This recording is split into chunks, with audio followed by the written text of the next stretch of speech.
आज हम पढ़ेंगे स्पीड और वेलोसिटी के बारे में और इन दोनों के बीच में क्या डिफरेंस है ये भी जानेंगे। ठीक है, देखिए स्पीड, किसी भी बॉडी की स्पीड से हमें ये पता चलता है कि वो बॉडी कितना फास्ट या कितना स्लो मूव कर रही है। ठीक है, सो अगर हम स्पीड को उसके डेफिनेशन के टर्म्स में देखें तो क्या होता है, speed of the body is the distance travelled by it per unit time. ठीक है, speed is equals to distance upon time होता है, ये आपने अपनी जूनियर क्लासेस में भी पढ़ रखा है। बट एक चीज़ इसमें ऐसी है जो कि आपको अब समझ में आएगी और वो है कि स्पीड का लेना देना बच्चे डायरेक्शन के साथ नहीं है। कोई भी कार मान लीजिए मूव कर रही है तो वो किस डायरेक्शन में मूव कर रही है उससे कोई लेना देना नहीं है स्पीड का। स्पीड क्योंकि है स्केलर क्वांटिटी, लास्ट वीडियो में हमने डिस्कस किया था कि स्केलर क्वांटिटी क्या होती है। स्केलर क्वांटिटी मैं एक बार आपको फिर से रिमाइंड करा देती हूँ। स्केलर क्वांटिटी वो होती है जिसमें मैग्नीट्यूड तो होता है बट उसमें डायरेक्शन नहीं होती। मैग्नीट्यूड का मीनिंग होता है साइज, न्यूमेरिकल वैल्यू उसकी। ठीक है, किसी भी जो भी उसका डिस्टेंस कवर अप हो रहा है। ठीक है, और जो स्पीड है उसमें डायरेक्शन का कोई लेना देना नहीं है। ठीक है बेटा, और इसकी जो SI यूनिट है वो है मीटर्स पर सेकेंड। अब स्पीड में और वेलोसिटी में एक ही है बेसिक डिफरेंस और वही मेन डिफरेंस है, वो है कि वेलोसिटी जो होती है वो गिवन डायरेक्शन में बात करती है, यानी कि वेलोसिटी का जो फॉर्मूला बनेगा वो होगा डिस्प्लेसमेंट अपॉन टाइम।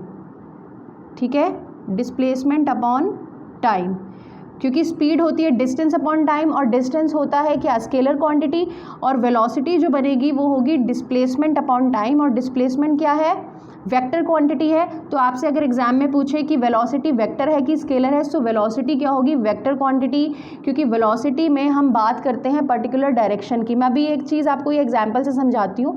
अच्छा, एक चीज़ और है, दोनों के यूनिट्स लेकिन सेम ही है, मीटर्स पर सेकेंड है दोनों के। ठीक है, दोनों में डिफरेंस मेन ये है कि ये डायरेक्शन की बात नहीं करती है, डायरेक्शन की बात करती है, ये स्केलर क्वांटिटी है और ये वेक्टर क्वांटिटी है। अच्छा, अब मान लीजिए कि यहाँ पर जो है एक बच्चा खड़ा है इस ट्री के पास। ठीक है, और उसको जो है ये दूसरा ट्री है, यहाँ तक पहुँचना है। ठीक है, अब मान लीजिए उसने यहाँ से लेके यहाँ तक का जो डिस्टेंस कवर किया, सपोज 10 मीटर्स पर सेकेंड कवर किया। ठीक है, ये मान लीजिए पोजीशन A है, ये पोजीशन B है। ठीक है, A से B तक 10 मीटर पर सेकेंड डिस्टेंस उसने उसके टोटल जो पर सेकेंड के हिसाब से 10 मीटर्स डिस्टेंस कवर किया। ठीक है बेटा, अब ये तो उसकी हो गई स्पीड और ये ही उसकी वेलोसिटी भी हो गई, स्पीड भी हो गई और वेलोसिटी भी। बट अगर वो यहाँ B पॉइंट से इधर वापस A पॉइंट पे आ गया, उसने और 10 metre per second cover up किया। ठीक है, तो स्पीड उसकी टोटल हो जाएगी, उसकी जो टोटल स्पीड बन जाएगी दिस प्लस दिस, ये टोटल हो गया 20 मीटर्स के हिसाब से। ठीक है, यानी कि एवरेज स्पीड निकल जाएगी total distance upon total time के हिसाब से। ठीक है, बट वेलोसिटी अगर मैं आपसे बोलूं कि इसकी वेलोसिटी क्या होगी, सो वेलोसिटी जो होगी ना बेटा वो ज़ीरो हो जाएगी। क्यों, क्योंकि देखिए स्पीड होता है, ध्यान से समझिएगा, ये बहुत इंपॉर्टेंट है और आपके न्यूमेरिकल जब आप आगे करेंगे ना उसमें ये क्वेश्चंस में यूज़ होगी ये चीज़।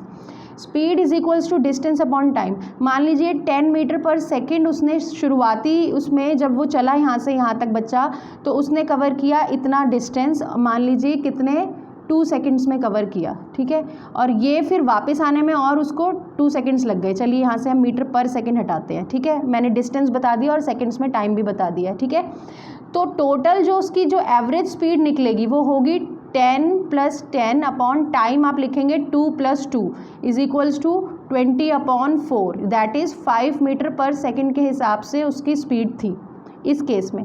अब अगर मैं आपसे कहूँ कि इसमें वेलोसिटी क्या होगी, वेलोसिटी होता है डिस्प्लेसमेंट अपॉन टाइम।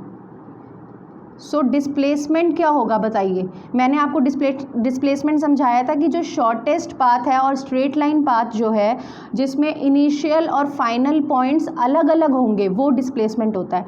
लेकिन इसमें क्या हुआ है कि बच्चा A पॉइंट से स्टार्ट किया चलना और वापस A पॉइंट पे आ गया, सो इसमें तो डिस्प्लेसमेंट क्या हुआ, ज़ीरो हो गया। ठीक है, तो 4 सेकेंड्स में उसने कितनी वेलोसिटी उसकी हुई, 0 मीटर्स पर सेकेंड। समझ में आ गया। सो क्या हमने अभी इससे कंक्लूजन क्या निकलेगा इस बात का, इस बात का कंक्लूजन ये है कि speed and velocity can are not always equal, are not always equal in magnitude, मतलब जो स्पीड और वेलोसिटी की वैल्यू है वो हमेशा इक्वल नहीं होती है। कब केस में, किस केस में, जैसा मैंने आपको एक एग्जांपल देके बताया।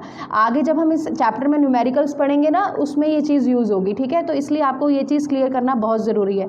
स्पीड एंड वेलोसिटी में तो आपको डिफरेंस समझ में आ ही गया होगा, ठीक है बच्चे। अब हम नेक्स्ट वीडियो में यूनिफॉर्म मोशन और नॉन यूनिफॉर्म मोशन डिस्कस करेंगे।